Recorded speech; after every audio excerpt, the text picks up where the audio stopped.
മാന്യ പ്രേക്ഷകർക്ക് നമസ്കാരം. എവരിത്തിങ് ഹാപ്പിനെസ് ചാനലിലേക്ക് ഏവരെയും സ്വാഗതം ചെയ്യുന്നു. സുഹൃത്തുക്കളെ, കേരള അസംബ്ലി ഇലക്ഷനിൽ മുഖ്യമന്ത്രിക്ക് വേണ്ടിയിട്ടുള്ള UDF ഗവൺമെൻറ്റിൻ്റെ തിരച്ചിൽ ഇപ്പോഴും നടന്നുകൊണ്ടിരിക്കുകയാണ്. ഇതുവരെയും തിരഞ്ഞിട്ട് ഒരു മുഖ്യമന്ത്രിയെയും കണ്ടില്ല. എന്താണേലും വളരെ തമാശകരമായ ഒരു സംഭവവികാസമാണ് ഇപ്പോൾ നടക്കുന്നത്. തിരഞ്ഞെടുപ്പിൽ തോറ്റിരുന്നെങ്കിൽ ആർക്കും മുഖ്യമന്ത്രിയും ആർക്കും ഉത്തരവാദിത്തം ഏറ്റെടുക്കാതെ എല്ലാം VD സതീശൻ്റെ തലയിൽ തന്നെ വന്നേനി. ഇവിടെയുള്ള സംഭവം എന്താണെന്ന് ചോദിച്ചു കഴിഞ്ഞാൽ, കേരള തിരഞ്ഞെടുപ്പിൽ ഈ ഇടതുപക്ഷ ഗവൺമെൻറ്റിൻ്റെ ദുർനടപ്പും ദുർവ്യയവും അഴിമതിയും മൂലം ഏകദേശം ഈ പ്രാവശ്യത്തെ തിരഞ്ഞെടുപ്പിൽ UDF അധികാരത്തിൽ വരുമെന്ന് ഏകദേശം ഉറപ്പായിരുന്നു.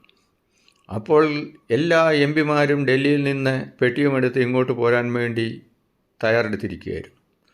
ആ തയ്യാറെടുപ്പിൽ ശശി തരൂര്, KC വേണുഗോപാൽ, അടൂർ പ്രകാശ് എന്ന് വേണ്ട UDF MP-മാരിൽ ഭൂരിഭാഗവും ഇവിടെ തന്നെ മത്സരിച്ച് ജയിച്ച് MLA ആയി എങ്ങനെയെങ്കിലും മന്ത്രിപദം നേടിയെടുത്തുകൊണ്ട് അവനവനിസം കൊണ്ട് 10 കാശുണ്ടാക്കാം, അല്ലെങ്കിൽ അധികാരങ്ങളിൽ ഭ്രമിക്കാം, സ്വയം സേവനം നടത്താം എന്നുള്ളതാണ്.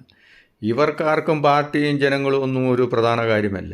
ഇവരൊന്നും ഒക്കെ സമയം ഈ പറച്ചിലല്ലാതെ എല്ലാം പാർട്ടിക്ക് വേണ്ടിയാണ്, ജനത്തിന് വേണ്ടിയാണെന്നുള്ള വാഗ്ധോരണി നടത്തുകയല്ലാതെ ഇവരാരും ഒരു നാട് നന്നാക്കാനോ രാജ്യം നന്നാക്കാനോ ഒന്നുമല്ല. എങ്ങനെയെങ്കിലും 10 കാശുണ്ടാക്കി ഫോറിനിൽ കൊണ്ടുപോയിട്ട് രക്ഷപ്പെടാൻ വേണ്ടിയുള്ള പണിയാണ് ഇവരൊക്കെ നോക്കുന്നത്. അതാണ് കണ്ടത്. അപ്പോൾ ഒരു KC വേണുഗോപാൽ ഇങ്ങോട്ട് വന്നു കഴിഞ്ഞാൽ എല്ലാ MP-മാരും ഇവിടെ വന്ന് കൂട്ടത്തെല്ലും തമ്മിത്തെല്ലും നടന്ന് തോറ്റുപോയി വീണ്ടും പിണറായി വിജയൻ തന്നെ അധികാരത്തിൽ വരുമെന്നുള്ളത് ഏകദേശം കണ്ടു. അപ്പോൾ ഇവരാരും ഇത്രയും വോട്ടൊന്നും പ്രതീക്ഷിച്ചില്ല. വല്ല 71, 72 തട്ടിക്കൂട്ടി എങ്ങനെയെങ്കിലും 10, 9 കിട്ടി കഷ്ടിച്ച് ഭരിക്കാമെന്നാണ് കരുതിയിരുന്നത്. പക്ഷെ പിണറായിയെ കൊണ്ട് മുടിഞ്ഞ് LDF തന്നെ ഞെട്ടിപ്പോയി. LDF ഭരണം കൊണ്ട് ഈ മാതിരി ധൂർത്തും അഴിമതിയും കക്കുക മുക്കുക നക്കുക എന്നുള്ള പോളിസിയിൽ കേരളം മുടിച്ച് മുത്തോലോരം വന്നു കഴിഞ്ഞപ്പോൾ ജനം മനസ്സിലായി, കേരളം ഒരു മഫിയ കൺട്രിയായി മാറും, നാർക്കോട്ടിക്സ് ജിഹാദ് നാർക്കോട്ടിക് കൺട്രിയായി മാറും, ഇവിടെ മുഴുവനും സത്യമേ ഇല്ല എന്ന് ബ്യൂറോക്രാറ്റുകളും മറ്റുള്ളവരും പറഞ്ഞു. അസത്യം മാത്രമേ ഉള്ളൂ, ഒന്നും നേരായ ഇതില്ല. പൊതുവായിട്ടുള്ള രാഷ്ട്രീയ പാർട്ടികളുടെ സ്വഭാവത്തിൻ്റെ ഏറ്റവും ആത്യന്തികമായ ദൂഷിത ഇതാണ് ഈ രണ്ടാം പിണറായി ഗവൺമെൻറ്റിൽ കണ്ടത്. ഉദ്യോഗസ്ഥ ദുഷ്പ്രഭുത്വവും അധികാര ദുർവിനിയോഗവും പിൻവാതിൽ നിയമനവും ആചാര ലംഘനവും കള്ളവും കപടതയും തട്ടിപ്പും വെട്ടിപ്പും വഞ്ചനയും PR വർക്കും ഒക്കെ കണ്ടു. ഇപ്പം നരേന്ദ്രമോദിജി എവിടെ ഭരിക്കുന്നുണ്ട്, എല്ലാവരെയും തട്ടിയെടുത്ത MP-മാരും MLA-മാരും ഒക്കെ എത്രയാണ് ഉള്ളത്? 100-150 ആണ്. അല്ലെങ്കിൽ ഇപ്പോൾ ഭരണം വേറെ വല്ലവരുമായിരുന്നു ഭരിച്ചിരുന്നത്. അപ്പോൾ ഇവരൊക്കെ എല്ലാ ഒരു കക്ഷികളൊക്കെ തന്നെ, അതായത് ജനങ്ങളുടെ പേര് പറഞ്ഞ് കുതന്ത്രങ്ങൾ പറഞ്ഞ് അവരവനിസം നടപ്പിലാക്കുക, അതാണ് എല്ലാത്തിൻ്റെയും തന്ത്രം. ഇപ്പം ഇതിന് കുറച്ച് വ്യത്യാസമുണ്ടായിരുന്നു എന്നാണ് നമ്മൾ വിചാരിച്ചിരുന്നത്. നമ്മുടെ ദേശീയ കോൺഗ്രസ് പാർട്ടി, രാഹുൽ ഗാന്ധി അതിന് ഒരു സത്യമേവ ജയതേ എന്നൊക്കെ പറഞ്ഞ് ഇന്ത്യ മഹാരാജ്യം മുഴുവനും നടന്ന് കുറച്ച് പൊതുജനങ്ങളും ഒക്കെ ആയിട്ട് ഇടപെട്ട് രാജ്യത്തെ കണ്ടിതൊക്കെയാണെങ്കിലും ഇപ്പോൾ ഈ മാതിരി 102 MLA-മാരുടെ പിന്തുണ ഉണ്ടായിട്ട്, 71 വേണ്ടടുത്ത് 102 പേരുടെ പിന്തുണ ഉണ്ടായിട്ട് ഒരു മുഖ്യമന്ത്രിയെ ആരെങ്കിലും കണ്ടുപിടിച്ച് സ്റ്റേണായിട്ടൊരു ഡിസിഷൻ എടുക്കാൻ പറ്റുന്നില്ല എന്ന് പറഞ്ഞു കഴിഞ്ഞാൽ, MLA-മാരില്ലാത്ത തമിഴ്നാട്ടിൽ അവരെയൊക്കെയാണ്, വിജയനെയൊക്കെയാണ് കണ്ടുപിടിക്കേണ്ടത്. അവിടെ പഠിച്ച് മുഖ്യമന്ത്രിയായി ജനോപകാരപ്രദമായ നിയമങ്ങളോടെ പാസ്സാക്കി അവിടെ ഇതായി. അതേപോലെ എന്തൊക്കെ പറഞ്ഞാണെങ്കിലും അവിടെ മറ്റൊരു ബംഗാളിലും നടപ്പിലായി, ആസാമിലും നടപ്പിലായി. ഇവിടെ ഇപ്പോഴും പരതിക്കൊണ്ടിരിക്കുകയാണ്. ശക്തമായ തീരുമാനമെടുത്തുകൊണ്ടിട്ട് മുഖ്യമന്ത്രിയും മറ്റുള്ള മന്ത്രിമാരെയും തീരുമാനിക്കുകയല്ലേ വേണ്ടത്. അപ്പോൾ പറയും ഞങ്ങൾ ജനാധിപത്യ പാർട്ടിയാണ്. ജനാധിപത്യ പാർട്ടി ഇങ്ങനെയാണോ? ഒരു ജനനായകനെ മുന്നിൽ വെച്ചുകൊണ്ട് ഇവൻ BJP-യിലാണെങ്കിൽ ഒരു നായകനെ മുന്നിൽ ഇറക്കി കഴിഞ്ഞ് കഴിഞ്ഞാൽ അവൻ തന്നെ മുഖ്യമന്ത്രിയാകുന്ന ചരിത്രമാണ് കണ്ടത്. ഇവിടെ ഇപ്പോൾ എന്താ സംഭവിക്കാൻ പോകുന്നതെന്ന് വെച്ച് കഴിഞ്ഞാൽ, അപ്പോൾ പാർട്ടിക്ക് അധീനനായിട്ടുള്ള, പാർട്ടി താല്പര്യങ്ങൾ പൂർണ്ണമായി സംരക്ഷിക്കുന്ന ഒരാളെ മുഖ്യമന്ത്രിയായിട്ട് വേണം.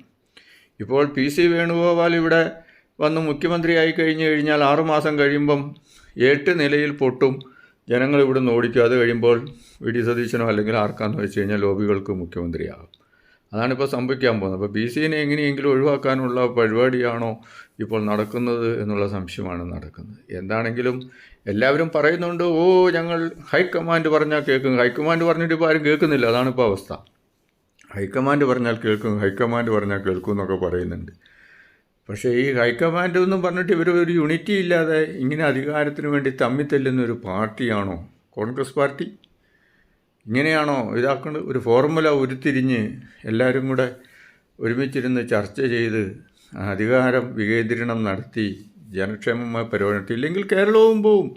കേരളം ഓൾറെഡി BJP വട്ടപൂജ്യത്തിൽ നിന്ന് 1 3 വലിയ താമസം കൂടാതെ കേരളവും BJP ഭരണത്തിൽ വന്ന, ഒരിക്കൽ BJP അധികാരത്തിൽ വന്നാൽ പിന്നെ അവിടെ തിരിച്ച് ഏത് വിധേനയെങ്കിലും കുൽസിത മാർഗ്ഗങ്ങളിലോ അല്ലാത്ത മാർഗ്ഗങ്ങളിലോ വെട്ടി നിരത്തിയോ പുനഃഘടന നടത്തിയോ എങ്ങനെയെങ്കിലും അവർ തന്നെ ഇരിക്കും, അവിടെ ഭരിക്കും. അതാണിപ്പോൾ മറ്റുള്ള സംസ്ഥാനങ്ങളിലെല്ലാം കണ്ടത്. എന്നിട്ടും കോൺഗ്രസ് പാർട്ടി പഠിക്കുന്നില്ല, തലയ്ക്ക് വെളിവ് വരുന്നില്ല, വിവരം വരുന്നില്ല എന്ന് പറഞ്ഞാൽ എന്ത് ചെയ്യാൻ പറ്റും? എന്തായാലും പൊതുജനങ്ങളെല്ലാം അക്ഷമരാണ്. വോട്ട് ചെയ്തവരെ വിഡ്ഢികളാക്കുന്ന ഒരു പ്രസ്ഥാനമാണ്. പറച്ചിൽ മാത്രമേ ഉള്ളൂ. ഇപ്പോൾ ഇവിടെ എന്ന് പറഞ്ഞു കഴിഞ്ഞാൽ പാർട്ടിയുടെ അല്ലെങ്കിൽ ഏകാധിപതി ഛത്രപതി ഭരണം തന്നെയാണ് ഇവിടെ എല്ലാ പാർട്ടികളിലും നടക്കുന്നത്.